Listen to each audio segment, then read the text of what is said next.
Hello and welcome to the Sacred Rainbow Current Global Online Summit, bringing together the multifaceted custodians of our planet and humanity to reveal deep truths, wisdom and tools to enable the guardianship of our planet for the future generations. Sacred protection, connection and the holding of earthly and cosmic light portals is potent to humanity's highest timeline ascension. My name is Kerry Bridget McCrory, and I am your summit host and creator, airing from the Coney-Glen Valley in the Sperrin Mountains of Northern Ireland, Éirú. My mountain is called Spatna, and my river is the Coney-Glen Burn that gradually flows into the Owen-Killieu River, home to the freshwater pearl mussel. Today, I am truly delighted to be joined by John Lockley. Do you want to say hello, John? Hi, thanks, Kerry. Thanks for inviting me. Okay. So, John Lockley is an Afro-Celt shaman trained and baptized in the ancient way in South Africa. He is a dual citizen of Ireland and South Africa. His mum comes from an ancient Irish lineage from Roscommon and Dublin. John is fully initiated and ordained Sangoma and diviner African shaman in two lineages from South Africa, the Xhosa and Swazi nations. His Xhosa apprenticeship took 10 years and he was foreseen in a dream by his teacher, a senior Sangoma from the same tribe as Nelson Mandela, who invited him to be her apprentice. He was one of the first modern white men in recent times after apartheid to be awarded the title from the elders, meaning senior Sangoma.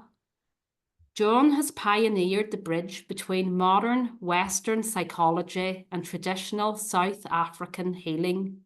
His Xhosa name, given by his teacher, means the messenger or bridge between cultures. For the last 15 years, he has been facilitating Ubuntu Humanity and the Way of the Leopard retreats worldwide, teaching people how they can reconnect to their ancestors, spirit, and the earth. A passion of John's is teaching people Indigenous African medicine to help them reconnect to the earth. He facilitates this through his dream and tracking retreats in the Kalahari Desert every year. And today, we will be talking about befriending the bones of the earth. Thank you so much, John, for being here today to share this wisdom that you have acquired over your lifetime. Thanks, Kerry. Thanks for inviting me. Okay. Can you talk a little bit about your background as an Afro-Celt shaman and how you became an ordained Sangoma or traditional healer from South Africa? Yes, sure. I'll try to keep it brief. And for those folks who want to know more, they can read my book, Leopard Warrior. It's just a little bit longer and it goes into the details of my training and how I became a Sangoma. So with a lot of shamans or traditional shamans, we are called before we are born. And this is what happened to me. So my mom comes from Dublin, and it must have been in the 1950s or early 1960s where she had a vision of African elephants when she was walking the pier in Dunleary in County Dublin. And that kind of inspired her to go to Africa and work with elephants and see wild elephants in their natural state. And then when I was born with this white clay around my eyes, which is the mark of the Xhosa Sangoma. And I was born in Cape Town. And then when I was going through puberty, I had a lot of dreams. So dreams about African healers and African mysteries as I was growing up in South Africa. And then I was in the South African army, and I witnessed a lot of death and a lot of pain, a lot of suffering, and that encouraged me to find Buddhism and find meditation. And after my first retreats, after my first Zen retreats, I had this very powerful dream of an African Sangoma, which in those days I called a witch doctor because I didn't know what Sangomas were. And he came to me, he spoke to me, and he gave me a lot of wisdom, and he showed me the future. And in that dream, I asked him to train me. And he said, for me to train you means you're going to get very sick, because that is the way in our culture, and you're going to come close to death. And I said, well, I've already witnessed a lot of death, and I'm only 18 years old, and I'm here in the Civil War and apartheid, and I'm a soldier, I'm a medic in the military, and I've already seen so much. And I said, please teach me about nature. Please teach me about suffering and healing. And then he didn't say anything more to me. The next thing, I got this vision of the future, which came to pass. He showed me a vision of something that was going to happen in 5 years' time from then, and it did happen. And then when I woke up from the dream, I had all these boils over my legs. And when I went to sleep, I didn't have them. And so then I went back to the hospital because I was working, like I say, as a medic in the military. And I had contracted tick bite fever, which is strange because no one else in my group of Zen meditators received any tick bites. And here I was receiving all these bites and tick bite fever. So I was happy because I knew that he had accepted to train me to be his apprentice in the dream time. And then I went from one illness to the next, and I got a lot of psychic experiences at night, so a lot of dreams. And but I wasn't able to find a flesh and blood teacher because it was against the law for white people to go into the township unless they were military, or unless they had a special pass, or unless they were a doctor or something like that. So I had to wait for apartheid to end in order for me to go and have an interview with the Sangoma. And so that's what I did. I went 7 years later, it was 1996, and I went to, I was a psychology student at the time, and I asked one of the interpreters, the Xhosa interpreters, to organize an interview with me with a Sangoma. And he said to me he had been working with a Sangoma lady who had healed his family, who had healed his son, who had been sick for a while. So he said, I'll ask her if we can have a session. So the next day, I went to visit her and have a consultation with her. And she had a dream the night before I met her, where she said the Great Spirit came to her in the dream and said that she needed to train someone. She needed to apprentice someone to become a Sangoma, to become a senior Sangoma like her, and that she needed to prepare herself because this person was going to come from another culture. And then when I came through the gate, she said I was the one that she had to apprentice. And then when we sat down and she gave me a divination, and she looked into my spirit and she looked into my situation. She spoke with great accuracy about my calling, about my dreams, about my illness. And then she invited me to become her apprentice. And she said, do you want to become a Sangoma? And I said, I don't know what a Sangoma is. And she said, a Sangoma is someone who heals people, who connects with the ancestors and the ancestral energies, and heals people in all different ways. And so if you accept to become a Sangoma, you're going to work with the ancestors, and they're going to work through you, and you're going to be able to heal people. And she said, you're also going to stop being so sick. And at that stage, I was quite sick with the, we call it the Twaza illness, which is the Sangoma calling illness, which is endemic in shamanism around the world. You get this calling, and you often get an illness with that. And so I said to her, okay, yes, I accept, because that sounded pretty good, what you were saying to me. And then she said, wonderful. Well, tomorrow I want you to come back, and I'll give you your first white beads, which will be a sign that you are my apprentice.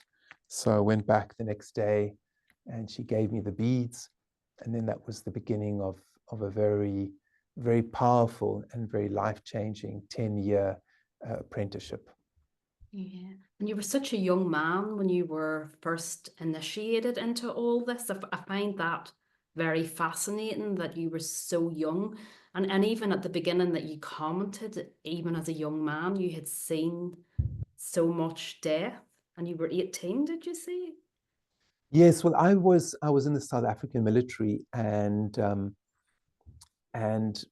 I just saw a lot of suffering because part of my role in the military was helping to rehabilitate soldiers from Angola, because we had 2 or 3 wars going on in Southern Africa. For those who don't know, we had a long-standing war in Angola, which had been going for about 10 years.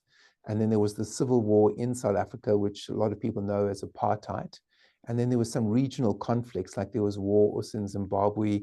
There's regional conflicts in Mozambique, and South African military would be involved in all those different places, but primarily Angola and the civil war in the country. So the soldiers that I was looking after were special forces soldiers, and I was in charge of the rehabilitation unit. So, or I wasn't in charge, I was a medic that was there to oversee the healing of the soldiers, to make sure they got proper treatment and they went to physio and all that kind of stuff. So I got to work with some very high-ranking, like special forces soldiers, and they started teaching me about African healing and how they managed to deal with the suffering and the war around them. And that's how my journey really, really started. You know, that was the beginning of my apprenticeship, was working with these soldiers. Yeah, because when I think, like, it's like some young men are initiated into war, so many in the world, yet here were you with being initiated into this deeply healing path.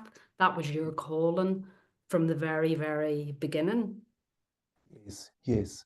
And, you know, it's not that unusual. If you look into ancient or indigenous cultures, young people, especially, you know, boys and also women, you know, young people would be receiving their calling around the age of from about 14, 15 to 20 years old. That's the primary time where we receive a calling from spirit in terms of our purpose in this world. And indigenous cultures have vision quests, and they have certain ways to bring on the calling, which modern culture doesn't really have. But when you are living very closely to indigenous cultures, the way I was in South Africa, it's you know, it just came through me in a very natural way from the age of 15, 16.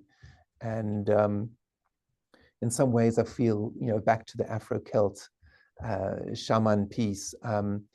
I feel that my mom was called to Africa or South Africa, because if I was brought up in Dublin, my gift wouldn't have been recognized, and I wouldn't have received a traditional Sangoma apprenticeship. You know, so in some ways I had to be baptized and born in another land where this ancient culture of shamanism is still intact. And we have to know or understand that in South Africa, the shamanic cultures, in terms of the Sangoma tribe and the Sangoma culture, is one of the oldest shamanic cultures left on earth today, in terms of the apprenticeship and the training, which is very systematic. It's like going to university, and it's a very old and ancient way. And so in some ways I feel that it was preordained that in order for this prophetic gift, which I've got through my mother's line, to continue and also to go to the next level, I had to be born in a culture that could baptize and initiate me, which is South Africa. So in some ways I feel it was preordained, this, you know. Yeah, it was so beautiful. She answered that inner calling, that Yes. she was so in tune, and she did that. And that was just so powerful.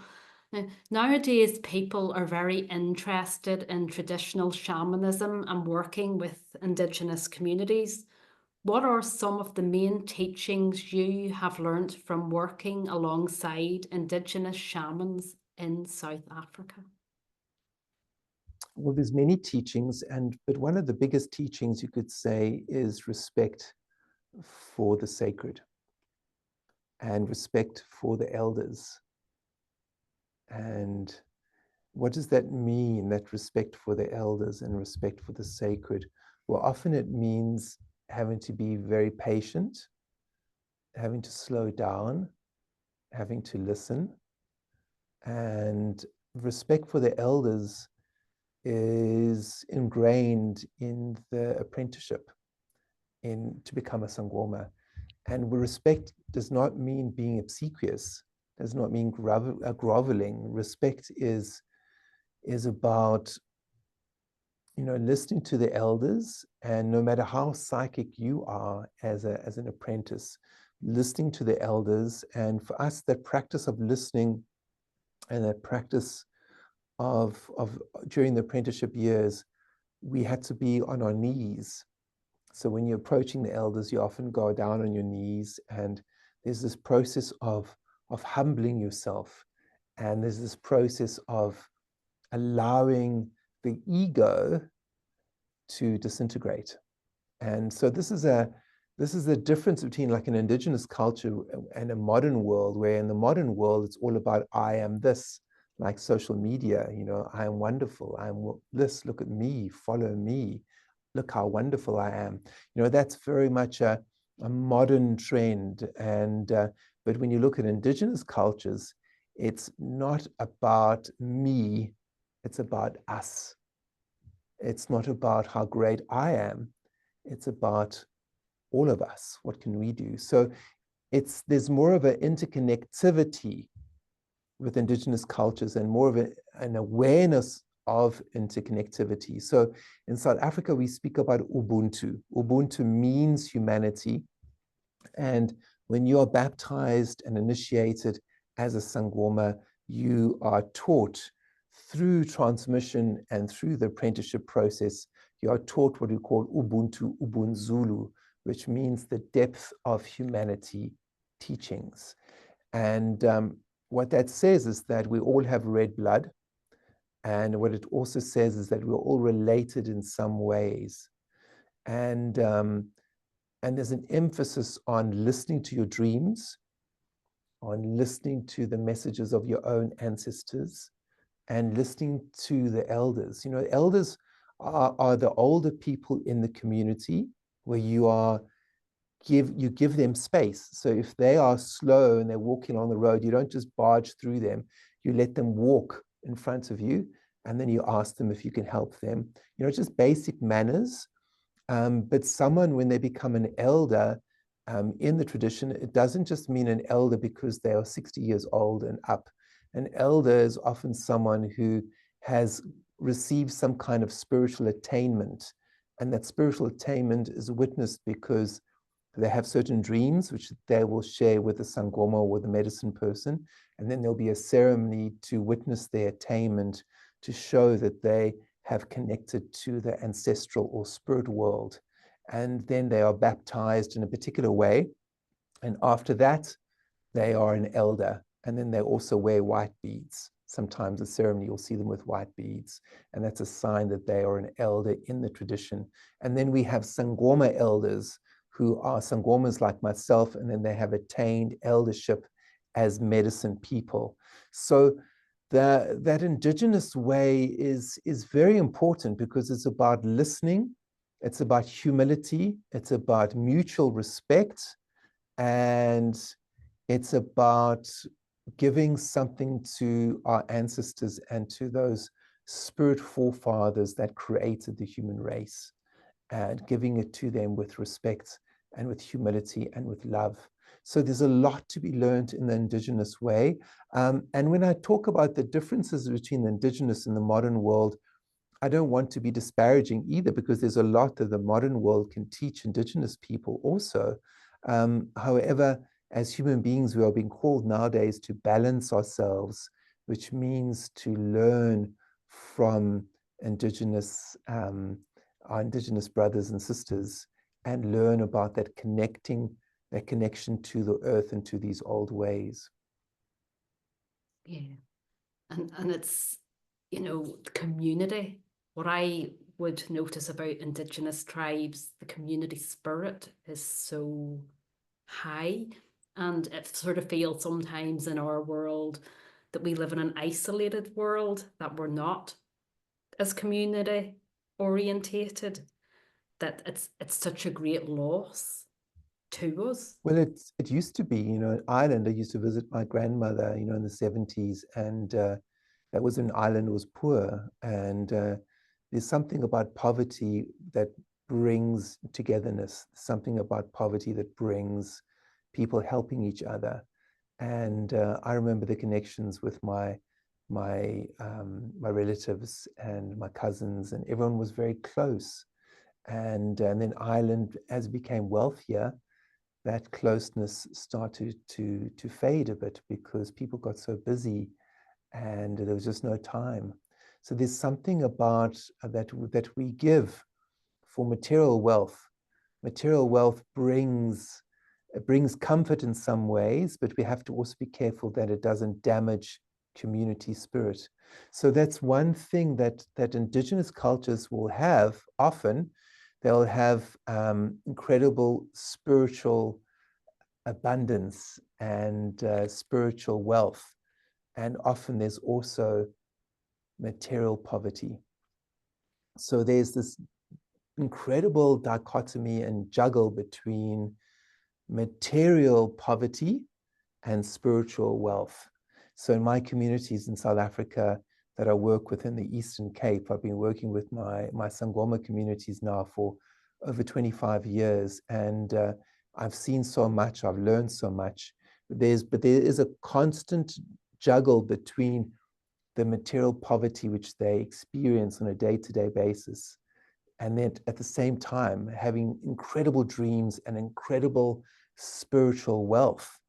And when I go overseas to Europe and I go overseas to America, and then I see such incredible spiritual poverty, unbelievable spiritual poverty, and then this material wealth, which it's so sharp. It's such sharp contrast when I go from South Africa working with my community, and then I go to Europe, go to Ireland or go to America, and then I just see this. I mean, Ireland, not so much. The spiritual poverty there is not as dire as I see in other places in the Western world. But there's often this juggle that we have to play ourselves. We have to negotiate that with ourselves. Where are we putting our energy? What's important for us? Yeah. With respect to the environment and land desecration, what do you think our biggest challenge in the world today is? What's more important, money and materialism, or the soul, and listening to the wind? There's a juggle with that, like I mentioned just now. So with the land desecration and the desecration and in terms of animals, in terms of species extinction, the way we can turn that around is we have to listen more deeply, and we have to let our egos go, and we have to really face that hungry ghost energy inside of us as a human race. And that hungry ghost energy is this voracious appetite for things and materialism. And that is seen with, it's played out, in terms of technology, in terms of Amazon and all the things that we need, that we feel we need. And this hungry ghost energy, as we see in Buddhism, is just a sign of people not connecting with their spirit, with their soul. So the way they're feeding themselves, the way we are feeding ourselves as humanity right now, is through things, is through materialism. And the way to heal that is for people to listen to their dreams, listen to their breath, go for a walk and listen to the birds, and allow that experience of walking, listening to the birds, listening to the wind, listening to weather, allowing that experience to fill you up inside. rather than this obsession with the next shiny thing, whether it's the iPhone or the new fancy thing you saw on Amazon, or, you know, this obsession for materialism is finding a place inside of us because we have lost a connection to the soul of the land, the soul of spirit, which is what feeds us in a very deep level. So if you're feeling that you're looking for the latest flashy thing, then the way to feed that is to go for a walk and let the sound of the wind and of nature feed you in that place. But this takes practice, and this takes intention. You know, we have to practice with intention. We have to notice that spiritual poverty inside of us first. Once you notice, oh, I think I've got a bit of spiritual poverty, then you have to start looking for some food. It's like someone who's starving. They have to realize, I'm starving, I need some food.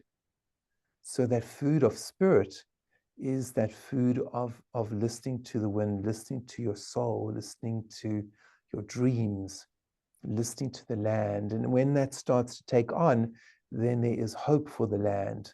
Once you feel that your spirit is being sustained by the songs, by the wind, by the smell of the birds and the smell of the plants, then there's going to be less of that voracious energy for the next shiny thing, which is going to then save the land.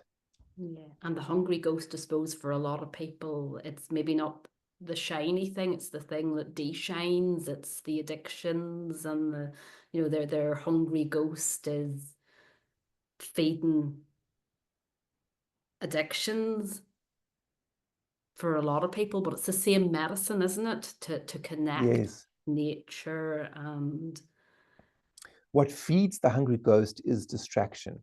Oh, but then it only feeds the hungry ghost for a fraction of a moment. So then there's another distraction and another distraction, you know? Yeah, so true.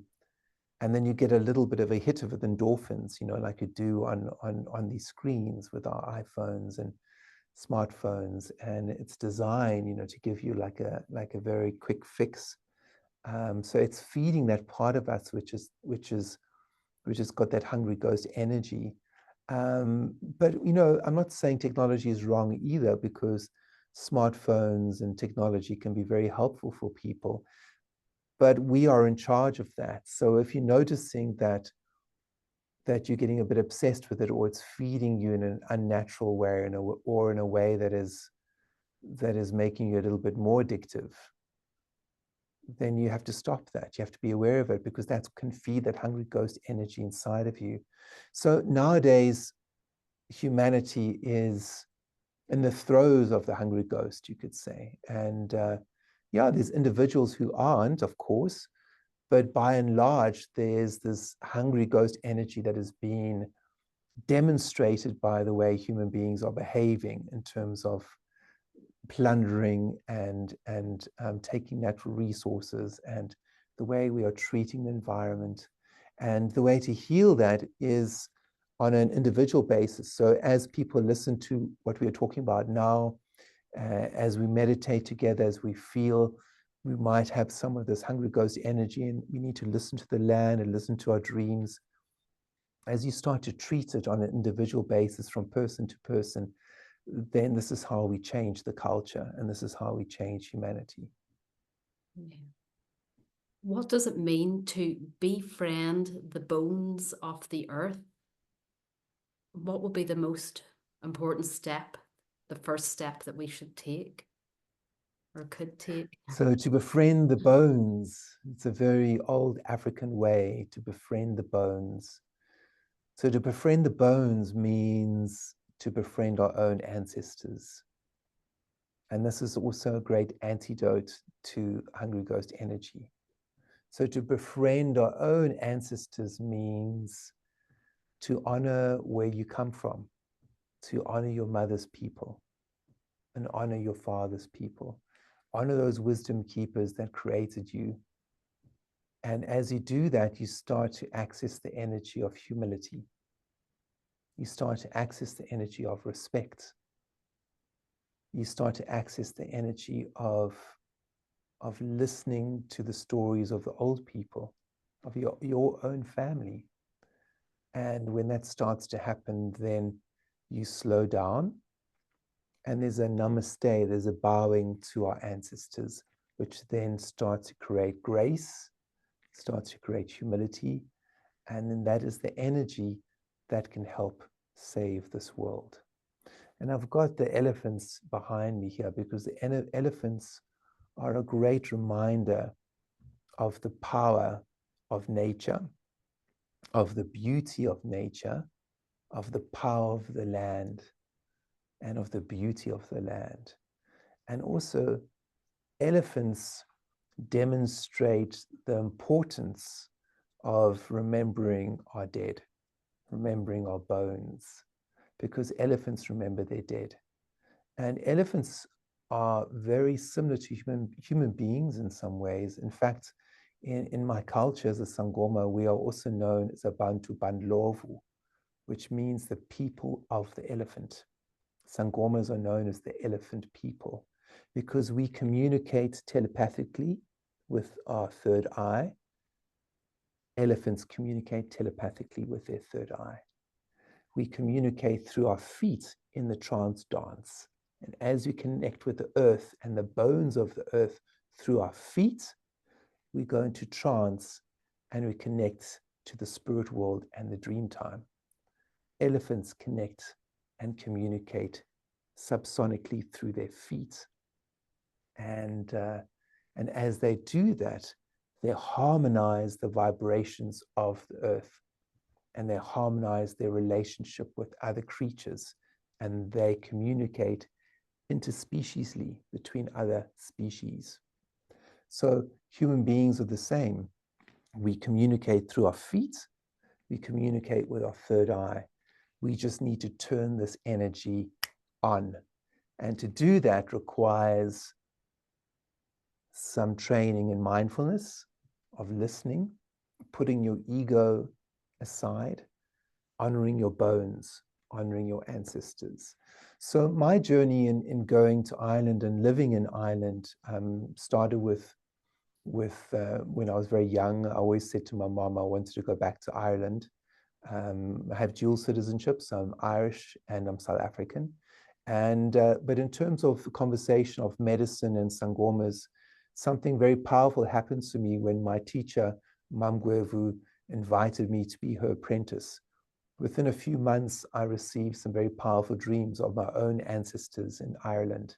And they called me to Ireland, and the land called me. And I remember having a dream just before going to sleep one night. My teacher had accepted me to be her apprentice. And as I drifted off to sleep, the room was filled with African elephants. And I was in South Africa. I was living there, and I was close to my teacher geographically. And then I went into a deep sleep, and then I had another dream. And in that dream, I was in another world. And that world was the oceans around Ireland. I was on a ship, and there was this big cliff, and I looked at the sea, I looked at the wind, and on that little boat was my relatives, my Irish relatives. And when I woke up from the dream, I knew it was not South Africa. And subsequently, years later, when I went to Ireland, I realized that that boat that I was on was the old the Galway Currach. I'm not pronouncing, but it's an old Gaelic word for an old Irish boat that I saw in Galway Harbour. And that was the boat that I was on. And then the sea and the cliff was all Ireland. So in that dream, it was very clear for me when I woke up that my Irish relatives were calling me back to Ireland. And I went to my teacher after that dream, and I said to her, this is the dream that I had. And she said, well, it sounds like your ancestors are calling you home. Sounds like your mother's people are calling you to the land of Ireland. And I said, yes.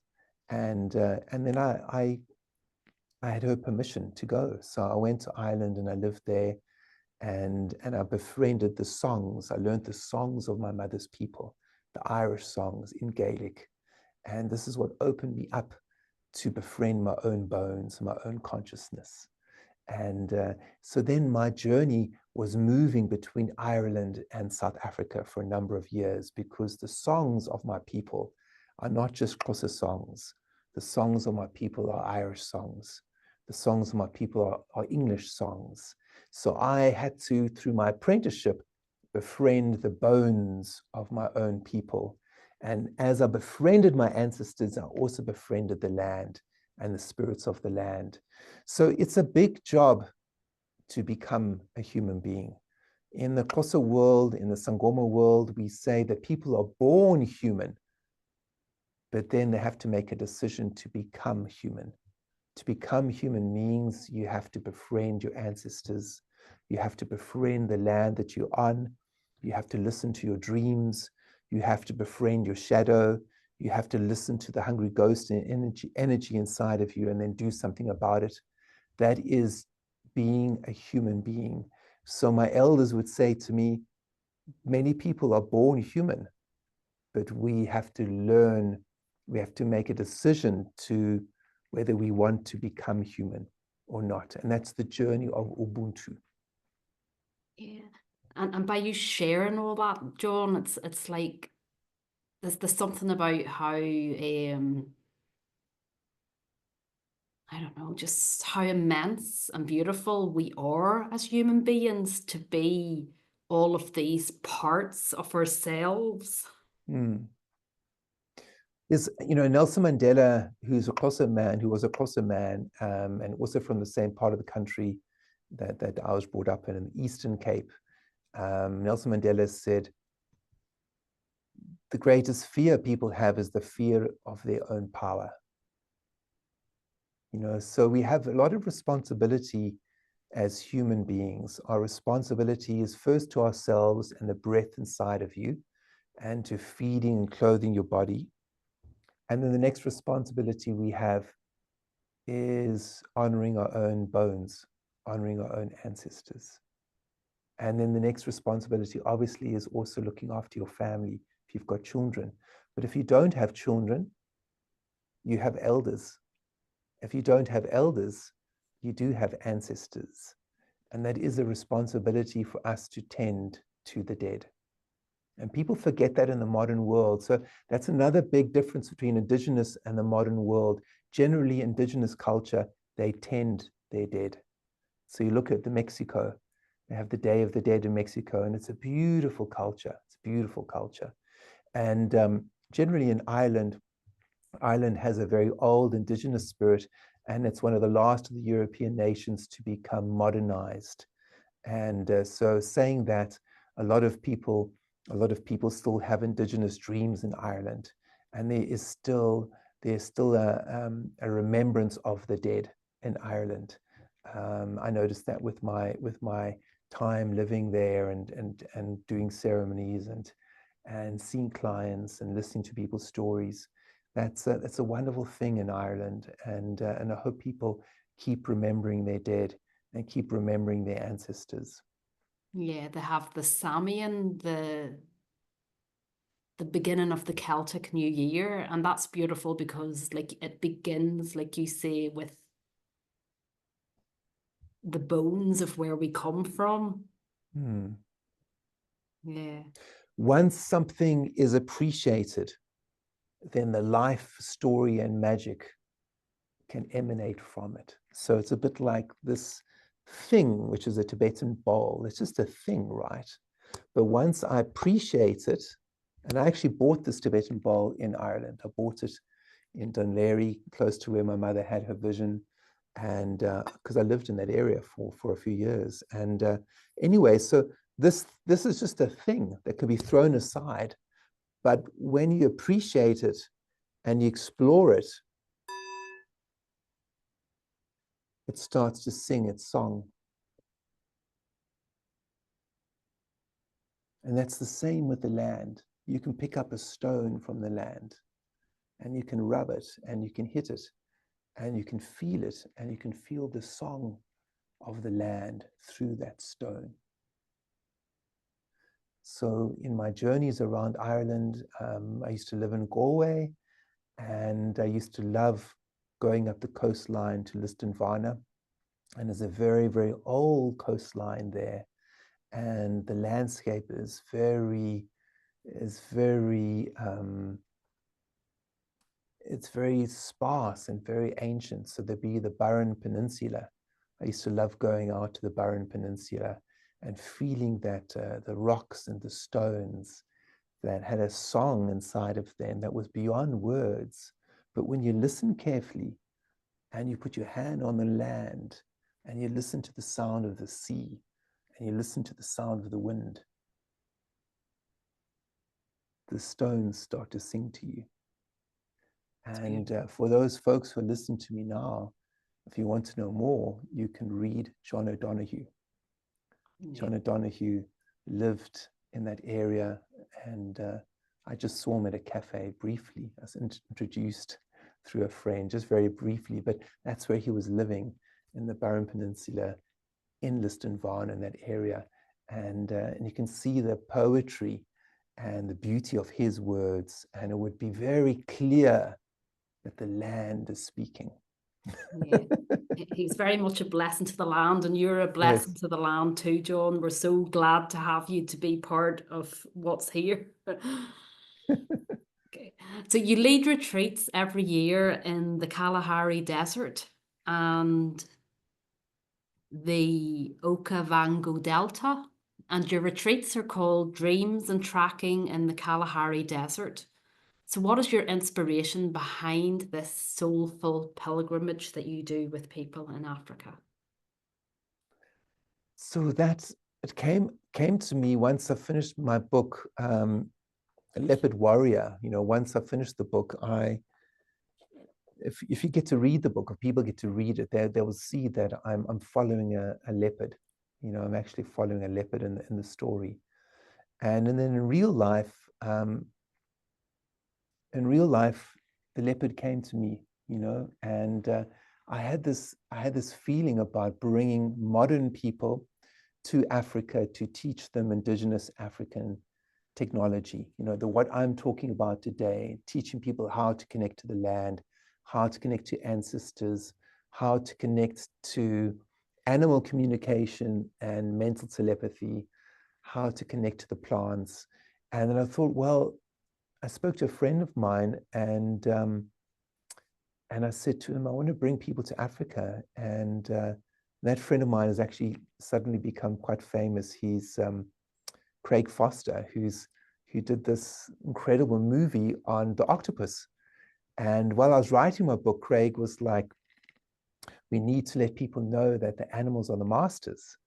And we need to bring people into that awareness with animals. So I was saying to Craig, I want to bring people to Africa. How can I do it? And we were talking about it, and he just said, you need to work with my other friend, Owen Meyerberg, and you need to do it in Botswana. And so Owen is a leopard tracker, and he's a safari guide and animal communication expert in Botswana.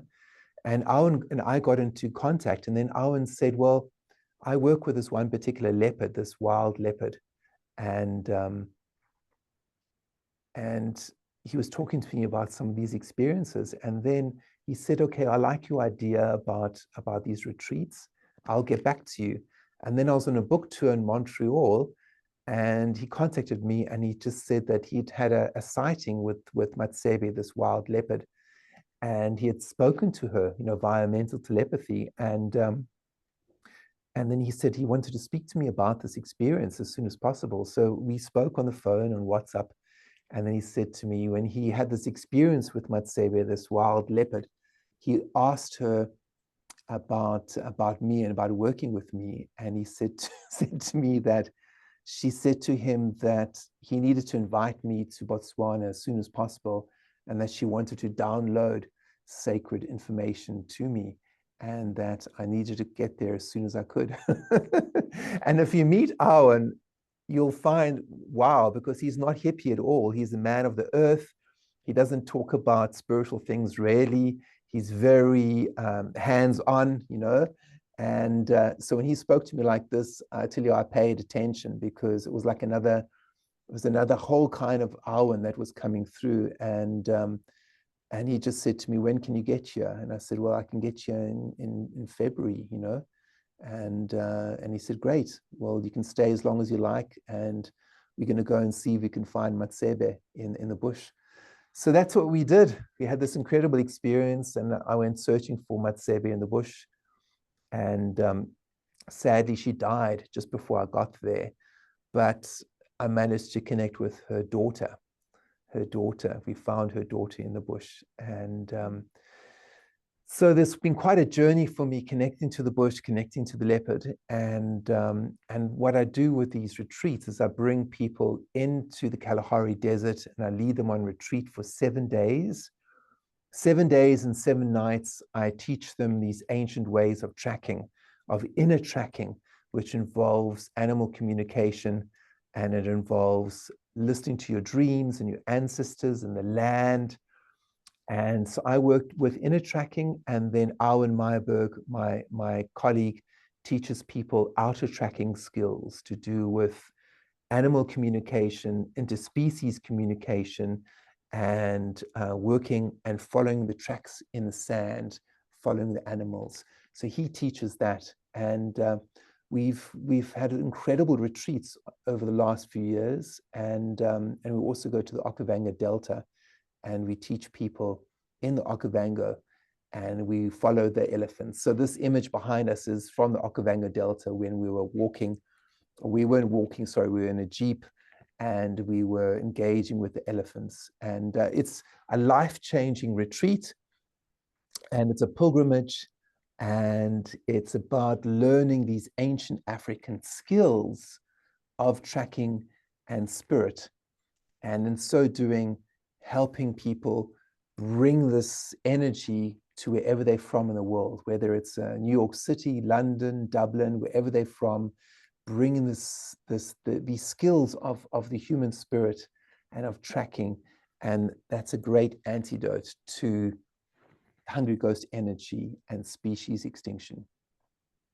Would just fill the whole soul, an experience like that. There would be no word for it until you would do it. Yes. Thank you. You'd just come back, you'd come back a different person. So we're coming closer to the end now, John, and I just want to mention about your free gift, that you do a guided meditation to help people connect to the Great Mother through their heartbeat. And they will also be guided to the realm of their ancestors and their primal essence or life force. And all the details about how people can connect to this free gift will be below the speaker talk today. And also we will have John's website and how you can get in touch with him. John offers also private divination and healing sessions online and monthly ceremonies. He throws the bones in the traditional Swazi and Zulu way, and his book, Leopard Warrior, and audio teachings, Way of the Leopard, are both produced by Sounds True, and they're available for purchase in most leading bookstores. And if you have time, John, today, is there any way we could maybe for a few moments or minutes touch on something to bring us into our heart space just before you go? Yes. So I can do To a little have bit a of wee drumming. taster of your beautiful work. Yes, I can do a little bit of drumming, and the drumming is really to connect to the bones of the earth. So the heartbeat of the earth starts with your own heartbeat. So if anyone's, when you're listening to this or watching this, just close your eyes and just come into yourself for a moment. So you can feel your own bones. So maybe grit your teeth, feel your bones through your teeth. Feel the bones through your own hands and your feet.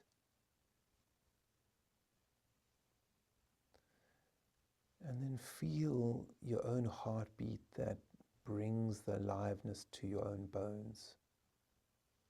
Feel how you take a deep breath in, you bring the fire into the heartbeat, And that's what emanates your body with life force.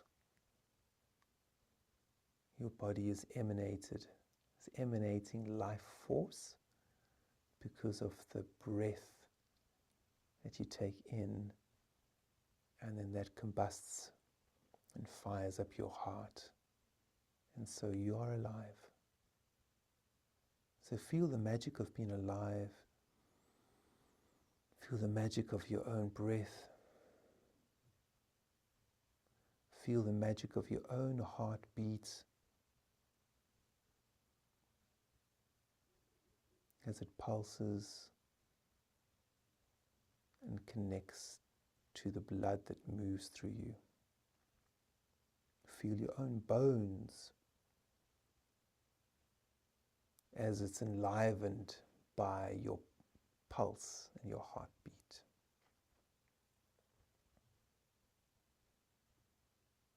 And as I drum, I invite you to welcome in your own bone people, your ancestors.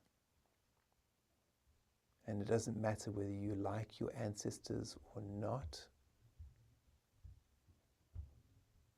It's about just honoring them for the gift of life that they have passed on to you. They've passed the baton of the human race on to you. And now it's your responsibility and my responsibility, our responsibility, to take that baton and create something with that baton before we pass it on to the next generation. But we have to say thank you for what our ancestors did in enabling us to survive and be here today. So as I play my drum, it's a drum from South Africa, it's a drum from the Sangoma, it's a drum beat from Isangoma, the medicine drum. Okay, so just feeling your breath, and here we go. This is the look of the drum. Here you go. Here manyangi, here manyangi, myangi, here manyangi, here manyangi, amanyangi, myangi, here manyangi, myangi, here manyangi, myangi.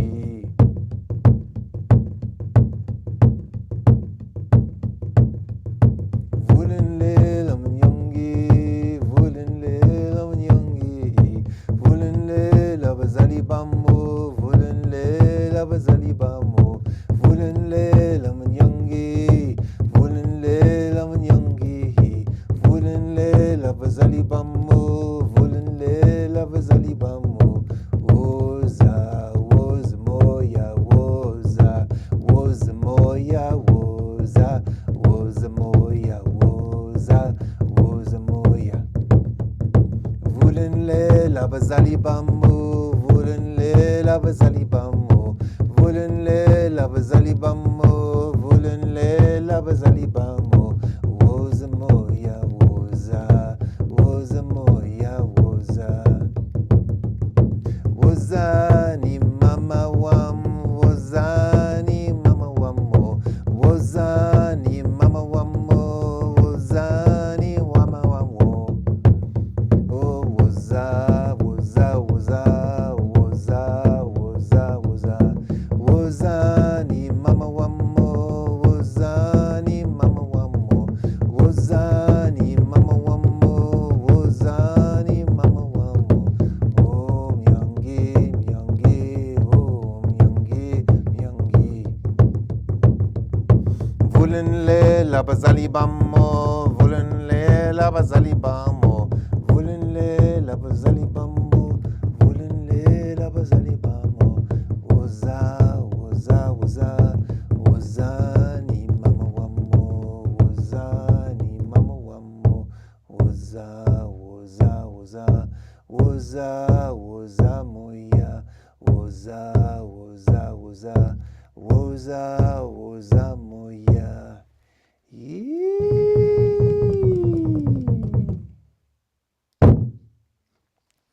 Camagwini abana badala, camago makhosi makhulu. So what that means is blessings on the ancestors, on the ancient ones of our human race, those who walk before us. Amagwini abantu abadala, blessings on the old people.